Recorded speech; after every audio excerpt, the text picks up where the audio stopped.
Welcome to this episode of Blended, Blessed, and Always a Mess. I'm Aric. And I'm Angie. We are married with a ton of kids. We have 6 kids total. He has 3 and I have 3. My name's Hallie and I love riding horses. I'm Lexi and I love agriculture. My name's Carter and I love eating. My name's Chase and I love lifting weights. My name's Summer and I love spending my parents' money. I'm Dane and I love baseball.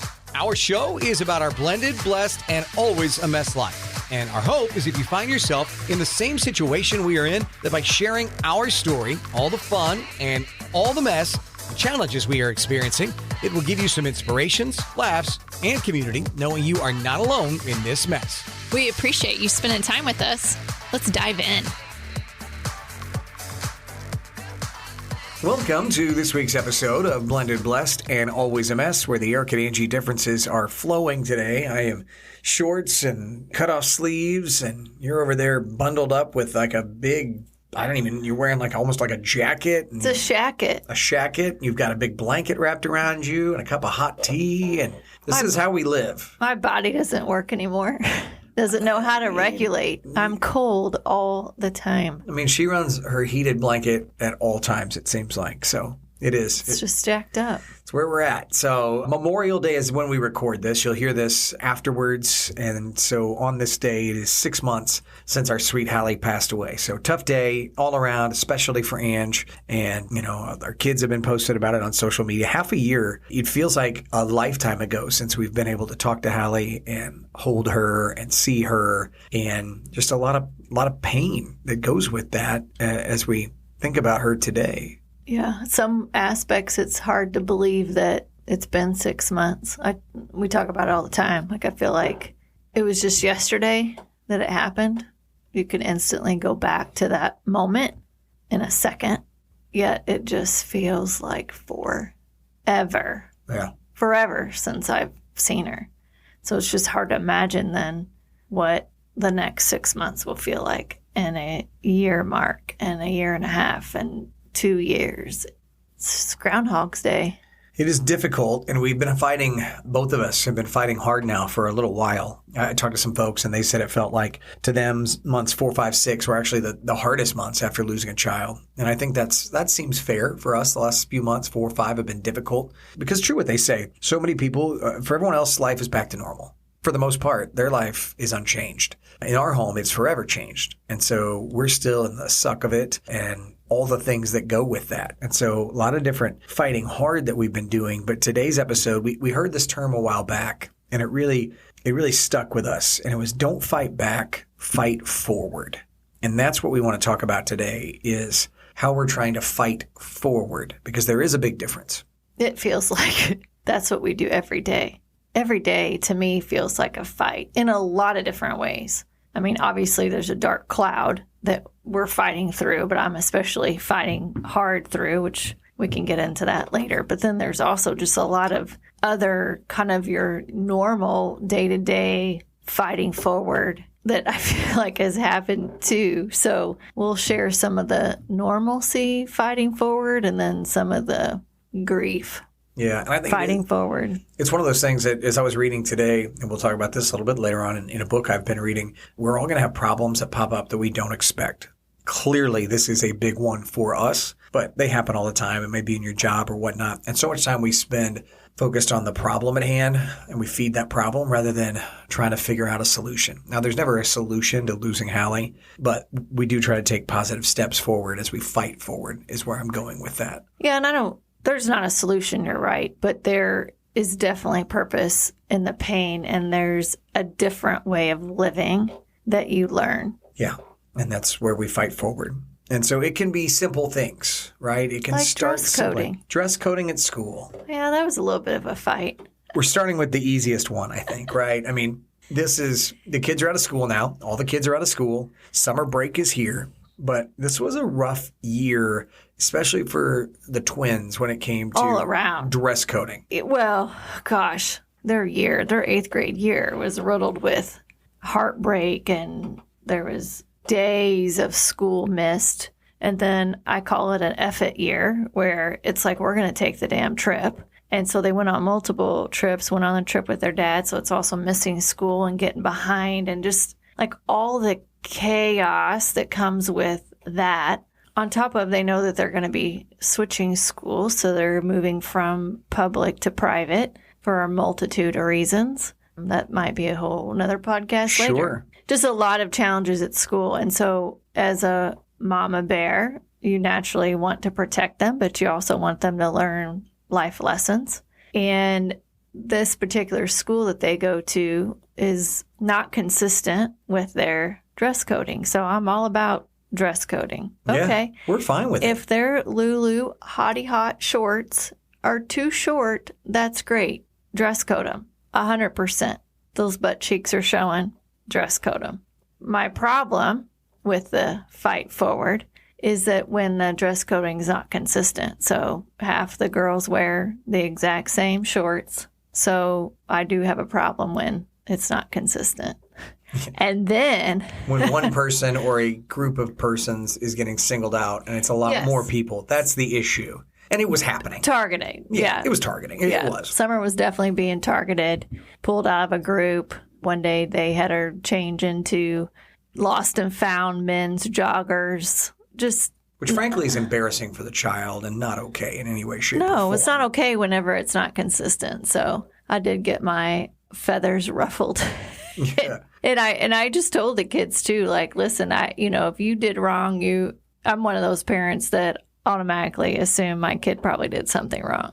But when it comes to equality and fairness, and especially for girls, when you shame them from a body perspective or target kids that look a certain way, that's when I'm going to get hot. Yeah. And then to try to use my term against me, when I called school, they were like, well, I understand being a mama bear. Oh, okay. We're going to go there. Yeah. All right. Let's talk about. You've seen our social media. Good for you. You're doing it wrong. Thanks for listening to our podcast. But listen, you're going to be fair and consistent. So I was respectful, but was not happy and got the situation taken care of. Yes. But those are just like fighting forward type of things. It's almost like, are you kidding me? Yeah, we've got enough going on for you to continue to pick on something like that. It doesn't make any sense. Social media for us is one of those things. I'm more used to this than Angie because for 25 years I've been on the radio. And so I've taken my fair share of blows from people that don't like things I say or do and yada, yada, right?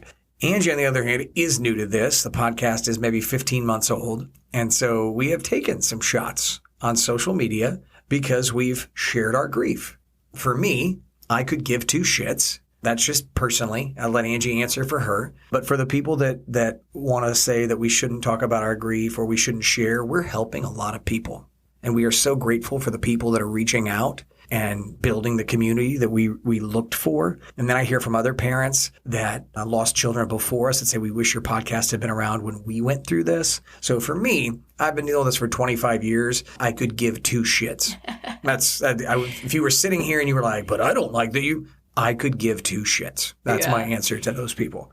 It's actually a great lesson for us to share with our kids too, because they deal with it every day. We didn't grow up in the world of Snapchat where everybody feels entitled to share their opinion. But I shared with them, like, when you put your story out there, you are always going to run the risk of negative comments. And there are certain things that I will fight for, and other things it's like, yeah, I'm keeping that private. You know what I mean? Like, I've always been a private person, but there are certain things, and 99% of the time it's when it affects my kids, that I don't care and I will put whatever I want out there. But and that's what I want them to know and feel, is that I will have your back. Mm-hmm. I will have your back 100% of the time. And I will fight visibly out there for you when it comes to my kids. And so for Hallie, like, they all know, like, I will never stop talking about what happened to her, what this has been like for us, what that process is like for all of us, the impact, what good relationships look like, what concerns as parents that you have, what, the things that you see, how our faith has helped us through this journey of extreme loss. I won't stop. We had somebody comment on one of the news articles that, yeah, the mom is pimping out her daughter on her podcast. I'm like, oh my gosh. So this hell that we're living, us talking about grief, is pimping her out on our podcast. Mm-hmm. Wow. Yeah, we're going to fight for our daughter. We know the stories, and we'll continue to fight for her. So thank you. Again, I could give two shits about your comment, and we'll keep fighting for Hallie, sharing her story, the true story about her life and the avoidability of what happened to her. So that will continue to happen. And as we go on, we'll be able to share more of that story to be completely, fully transparent with everyone, because we're not going to stop fighting for Hallie. And if you don't like it, start your own podcast. Guess what? Yeah. I don't have to listen. That's the beauty of it. You don't have to listen to our podcast. I don't have to listen to yours. I've always said that about people. Like when people are like, oh, I don't like the way you talk about this on your radio show. Find another radio show. I don't care. If I don't like watching a television show, I don't watch that television show, right? So if I don't like the message that's out there, you have the choice to choose whatever you want to listen to or pay attention to. We're not pimping anyone out. We would prefer to not be in this mess. We would prefer to not have this grief. I would prefer that I don't have to see my wife cry herself to sleep every freaking night and most mornings. I would prefer that she could smile on the 29th of every month, but every month, the 29th is the worst day of the month. And we all know that it's coming. And so I would prefer to not have to deal with any of those things, but we do have to deal with them. And so we get to deal with them the way we want to deal with them, because it's our home, it's our emotions. And frankly, what if there's anything, we've learned a lot of lessons from Ted Lasso, talking about these things and talking about them with our kids and with each other, their people, that is the most helpful thing. Bottling them up inside and trying to act like nothing's wrong, that would be false. That would be fake. I don't encourage you to do that in your own life. Get through and work on that. Preach. She's letting me preach. That never happens. Normally it's like, cut that out. You can't say that. Not so far so good tonight. I'm drinking my hot tea in my fresh out of F's cup. So that's the mood I'm in tonight. You know, one of the other things that we're working on, and I'm really taking a time this summer, and I had a conversation with the 3 boys yesterday, is really working on kids while we have them at home for the next few months. Because we talked a long time ago that if you aren't investing in your kids, somebody is. What group of friends or what adult that you don't know is investing in your kids? And so we would prefer it to be us. You know, I think it was a great conversation with the 3 boys yesterday. Nobody complained about it. They all listened. And I just said, you know, Carter, you're going to be a senior in high school. Chase, you're going to be a freshman in high school. Dane, you're a 7th grader. Nobody likes middle school. It's a tough age. They're transformative years. And I want you boys to know that as you start to raise one day, hopefully long down the road, your own family and you have your own children, that you know how to do that and to do it well. And that means sometimes I'm going to have to be hard on you and I'm going to do it in a loving way. But there's also going to be times where if I have to ask you multiple times, I am going to raise my voice. The volume's going to go up and you'll know that you've messed up and it's time to go quicker. Because at the end of the day, I'm 42, you're 17, 14, almost 13. I know more than you. And right now, in this day and age, I would say our kids probably know more than we did at their age, right? With all the social media and all the Google, Wikipedia, whatever they need to look up, they can. Chat GPT. All the things, right? But right now, there's a reason that we're their parents. I'm never a fan of kids telling their parents what's going to happen. It's not the kid's job to tell you what they're going to do. You're the parent for a reason. You have a lot more life experience. So we're going to be working with kids this summer on chores. And I just said to the boys, chores get done first thing in the morning. It's like when you go to a job. First thing you should do is do the thing you least enjoy doing so that it's done. You can enjoy the rest of your day at that point. And we're going to be working on those things. And so I know you talked to the twins about the way they interact with each other recently. How did that go? Well, typical siblings fighting back and forth and just at each other's throats, and just got to a point where I was done with it. It's too much. Like, we've already been through so much hell. I just can't stand when they fight and name call and all of that stuff. So we cracked down on them pretty hard of like, I'm done. So done. You're losing your phones if I hear any name calling, and just went this whole thing about like, you guys have each other. You went through the worst possible loss, and this is how you want to spend your time. At the end of the day, they both want the same thing. They both love and care about each other, but they're not communicating. They're not using their words. They get their feelings hurt, and then they're just more mad and they just go at each other at different times, just depending on what mood they are in, rather than sitting and talking about it. So I love the car rides because that's when I'm like, put your phones up. We're going to have a conversation and have them communicate with each other of what's bothering them. And in the day, like I said, most of the time it's something that's easily could be worked through, but they're just not communicating. So At 14, I they feel don't know like how to communicate it. this is why it feels like we've been fighting forward. It's like between the kids and chores and responsibility and school stuff and social media. You have our own work challenges, like a lot going on. So we just do. And as we said earlier, Angie and I have both struggled over the last couple of months. Not just one of us, both of us. It's been difficult. And we both just like to be vulnerable and talk about our struggles and the things that we're doing to try to work through those things, because it's time to get personal. It's time to get personal. We've been trying really, really hard. So in order to deal with this level of trauma and grief, and also we're still trying to blend a family. I mean, we're still in that. I remember when Lynn said 7 years it takes. We're not even there yet. We're at about 4 years. Maybe. Yeah. Maybe a little over halfway through. It's just a lot. So I want to share some things that I have been doing to try to battle all of this. One, I know we've talked about this before, but just going to therapy to just help navigate those emotions. I would highly recommend that to anybody. It doesn't have to be grief or loss of a loved one. This life is challenging. It's freaking hard. It's hard to navigate. And we have so much coming at us all the time on top of the stresses of every day. Sometimes it's too much, right? So being able to ask for help, talk to a therapist, and sometimes you have to go through a couple of them really to find the right one that you can connect with. But that has been beneficial. I will tell you, they don't help you solve the problems. They just help you build the right tools to have in place to navigate whatever comes your way. I think that's when you know you found a good therapist, when they help you find and build and utilize tools. I've had therapists before that are just like, okay, well, that was great. I think you shared a lot. No, you gave me nothing. And I'm here for you to help. So, yeah. Right. I think another area is that I've been doing that's been helpful too is just connecting with other people that are in the same situation.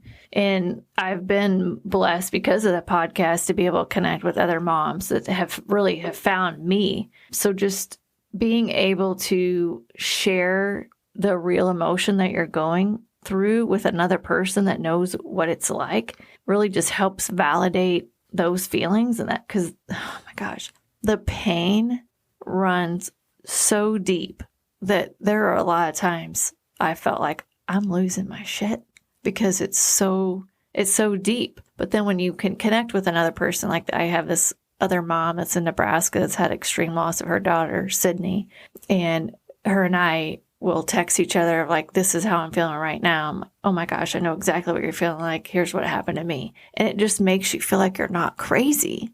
You're not crazy. You're battling every day. Everybody's proud of you. Yeah.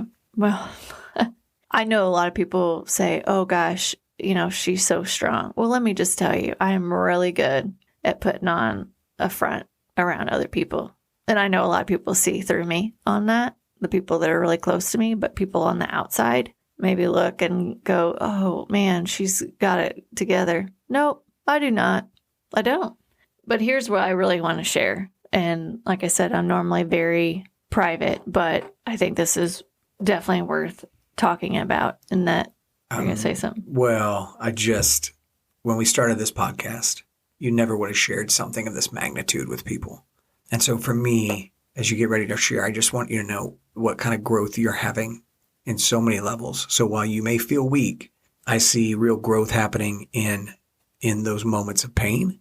And when I saw the notes, I was shocked that you were going to go here. I just was. It's not who you were pre-Hallie, right? We've got a Hallie and then we've got after Hallie, and you're different. And I think what you're about to share is going to help a lot of people because you're so strong-willed that for one, you to do this, and two, to talk about it openly is incredibly powerful. So go ahead. It's because of Hallie that I just have 0 Fs now of, you know what? I'm just going to share it because I think she would have wanted me to. But I'll try to get through this. It might take me a minute. Sometimes you just need extra help, right? So I'm doing all the things. I'm going to therapy. I'm talking to people. I'm praying like crazy. But you're right. The last 2 months have been awful, where I just felt like I could not stop crying. And you saw it. I should have brought tissues. Shit. That's my fault. And I know I was super depressed, and I just couldn't pull myself out of that drowning feeling of grief. And then I had this moment where I was in Kansas City for the day for a work thing, and I was driving back. I was by myself, and I could not stop crying. And all I kept thinking was, this is my life. The rest of my life, I'm going to feel this unbearable pain. It was too much. I mean, there's such an ache for her. I constantly wonder, what is she doing? I know she's in a better place, but as a mom, you never stop wondering. And just knowing that this all could have been avoided is a whole nother level. And there's so many emotions with that, especially having the pit in my stomach that entire time. Anyway, so I'm driving and I just felt like this sudden urge to scream, which I can't even tell you when I screamed the last time. I mean, I had to be little, but I screamed when I was driving because there was just so much emotion. And it was so weird. It's like that desperation for like, what the F? And I know it was like a cry for help, but I knew something had to change, right? Like leading up to that point, I had had several people like suggest like, hey, have you thought about taking something? And because I am so strong-willed. And you don't take any medicine ever. I never can attest take medicine. to that, ever. And I always think I need to do stuff on my own. And I'm strong and I got this and I shouldn't be weak. I don't need help from medicine. What the hell would that even do? You know, that was my thought process before. And then the next day after the scream, a good friend messaged me and said, hey, have you thought about going on something? I promise you it helps. It will make a difference. And that was just a pivot point for me of like, I will try anything now because I can't keep feeling like this. When you told me, I was super shocked, one, because it's so not you, but I was also hopeful because I knew that you were in a super bad place. Well, every night you go to bed and you think, oh, God, I made it through the day. Oh, shit, I got to get up and do it again. You know, and then you go to sleep and you wake up and you're like, okay, I think I slept okay. Shit, I got to go through this day again. It's just this, you're on this. Groundhog's Day. It's constant every day. Every day. So I did end up calling the doctor in tears, could barely talk to her on the phone, and just said, I need help. Like, I am struggling, and I can't stop crying. So we talked through some things, and so she prescribed Lexapro based on kind of what I was feeling, because there's some are more focused on depression, some are more focused on anxiety. And we lean more towards the one focused more on anxiety, except she did say, you know, one of the side effects is a low sex drive. And I'm like, well, I'm pretty sure you can't get lower than 0. Poor Aric. Are you surprised I shared that too? I am really surprised you shared that. When Angie shared that with me, we both laughed out loud because it was like, okay, well, that doesn't change. Wow, okay, big that's deal. Not a change for anything. So she said, you know, it'll take a couple weeks before you would notice a difference, and you have to, you know, take it probably for 6 months. But I'm not kidding you.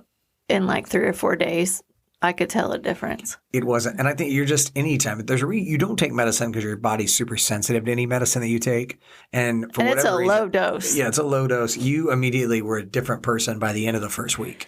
Here's what I will tell you if you're curious about it or thought about it and have the same mindset of like, ooh, maybe there's like a negative, or a Stigmatism. Yeah. I think. Is that an I thing? No. You have astigmatism? Astigmatism. But stigmatism without the I think is what we're talking about. Yeah. You know what I mean? It doesn't take the pain away. It doesn't take the hurt, the grief, the emotions. It doesn't take any of that away. What I feel like it has done is balanced out my thoughts a little bit, like slowed my thoughts down because my mind races all the time. So I think because it's more focused on anxiety, that it just sort of calms things down a little bit to where I'm not drowning in it, but like all the emotions are still there. It's just slower. Yeah. If that makes sense.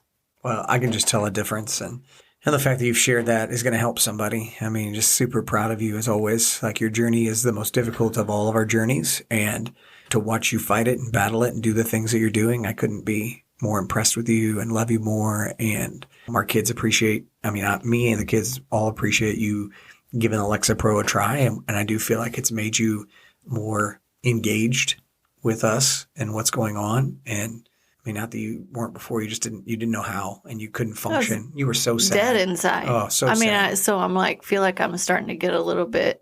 We went on an anniversary trip and it was like, it was so bad. That was like the week before she started. And, she's just sad, just super sad. So we spent a lot of time we might go to dinner and then she wanted to go to bed.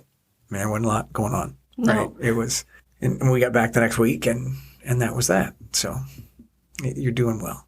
And you're fighting too. Yeah. I don't ever mind talking about good stuff, right?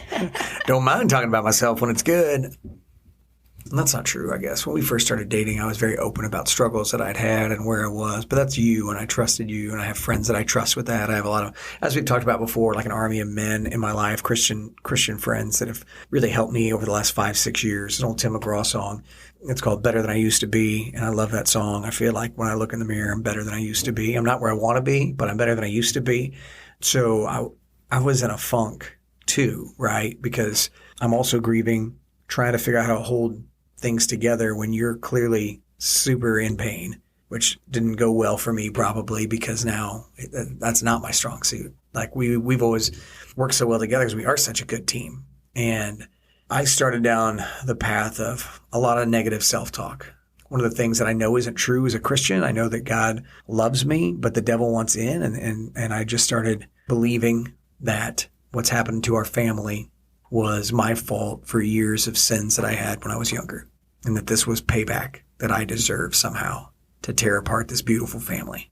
And when you hear that over and over again from the devil, you start to think it and believe maybe it's true. I have friends that would see me and be like, you don't look like you're in a good place. And that hasn't been me for a long, long time. So that was about a couple of weeks before we went on our anniversary trip. And then when we got back for a couple of weeks even, it was rough. What were you going to say?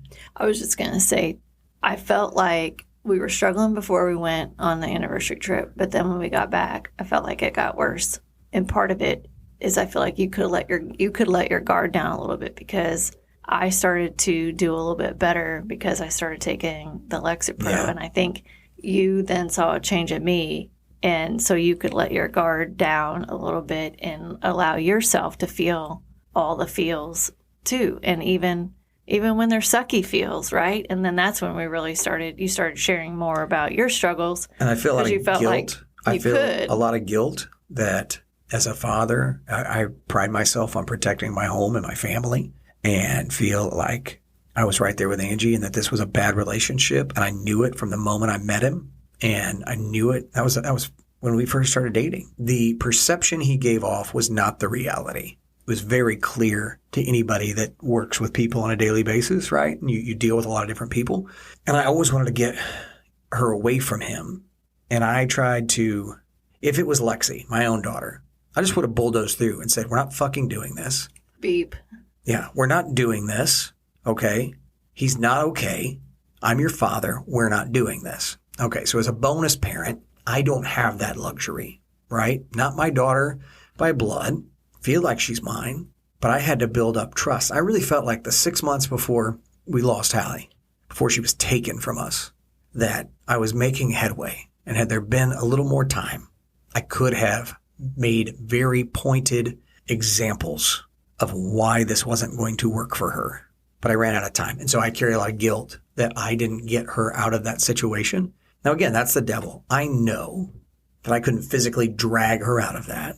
I'm aware, but I was feeling it from multiple sides. And the negative self-talk was bad. The negative self-talk was real. And luckily for me, about that time, we started to read a client of mine actually suggested the book, and my boss and I loved it, and we started reading it at work by John Acuff. It's called Soundtracks. And I'm going to make all my kids read it. Angie, it's all about how over 90% of us in life overthink things, and we have a negative self-talk soundtrack that plays when things get hard.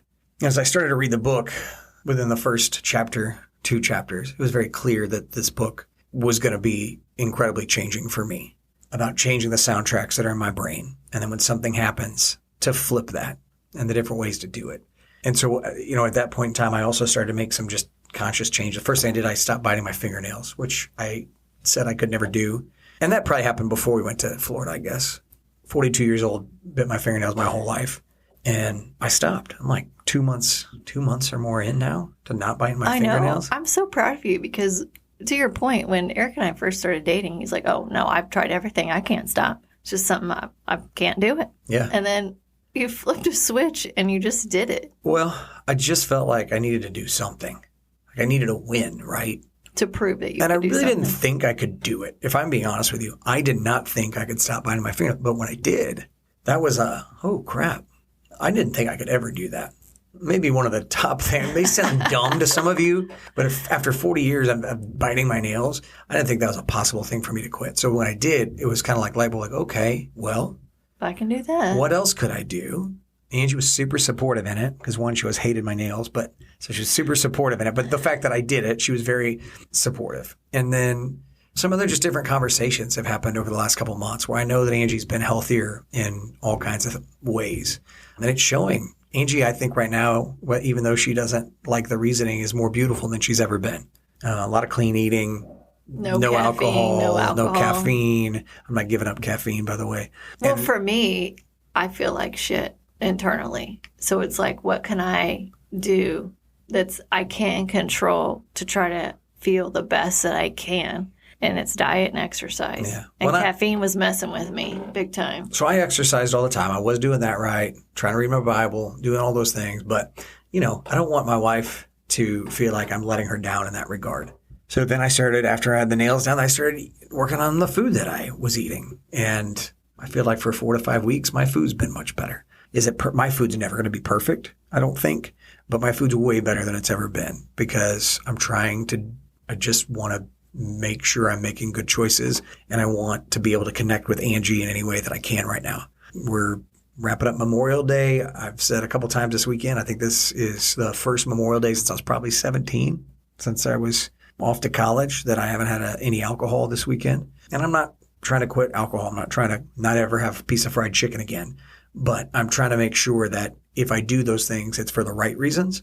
And I didn't want beer, which was what I would drink, to be, my numbing mechanism for missing Hallie or missing our family not functioning the way it did before Hallie passed. So just working on all those things. And with that and the book, I can feel my mind changing when a negative soundtrack pops in that I'm not good enough. I'm finding ways to change it when it comes to making choices. The example I would say in the book, if soundtracks, again, the name of the book is like this weekend, right? I would just say, well, it's Memorial Day weekend. Why wouldn't I have a beer? I'm grilling. We're by the pool. It's hot after mowing today. I always love a good shower beer after a mow. That's a real thing, right? If you never had a shower beer on a hot day after a mow, it's the best beer. It's not that I didn't, but the question would be, well, it's Memorial Day. Why wouldn't I have a beer? And then I'm just changing the soundtrack in my head to, well, why would I have a beer? What's the point? And so at some point, I'm sure it's, because I like the taste of a couple beers. But right now, I'm just changing the soundtracks in my head. Why wouldn't I have a bowl of ice cream before I go to bed? Well, why do I need that bowl of ice cream? And just changing the way I'm talking to myself, change the way I'm talking to the kids, not just the boys, but even Summer, like making sure that she knows how much I love her, but also that I'm going to push her at certain times. Same with Lexi. I mean, it's changing my tune with all of them. And I also want them to read the book so that I think the book, if you have teenagers, it will help them from years of pain and struggling in their late teen years, 20s, early 30s, it will really dramatically change things for them. So that's my spiel. But that's what I've been working on. And it was really tough for me too. I was not in a good place. No, and I can see a huge difference in just even your confidence level, I feel like, is back. In a few weeks. Who you are. And that was one of the things that really attracted me to you, is just how strong you were as a leader, as a dad, all of that. And I think the whole point of us sharing all of this is that you're never going to have a perfect relationship. But I think one of the things we said early on in the podcast is when you both have a growth mindset, then you can grow together through the awful times that you're going to face together. And there's going to be times where one person's struggling and the other person's doing great, and vice versa, or sometimes at the same damn time, where I felt like we both were struggling at the same time. But if you're willing to learn from it and try to do better, even if it means taking Lexapro or reading a book about how to change your mindset or eating healthy, whatever that looks like, that's what makes strong relationships, is when you're willing to change and evolve when things get hard. Yeah, and we're having the conversations about it, right? Now, some of those conversations weren't like, you need to make this change. We never had a conversation like that. No. I didn't say to her, you need to take something. She didn't say to me, you need to eat better. We had enough conversations both ways, I think, that we both knew I've got to do something. Like if I want to show up for my spouse and my family, I got to do this. And I keep trying to have that conversation with my kids. Nobody's going to do it for you. You have to make those choices. And so that's where we've been. That's how we've been fighting forward.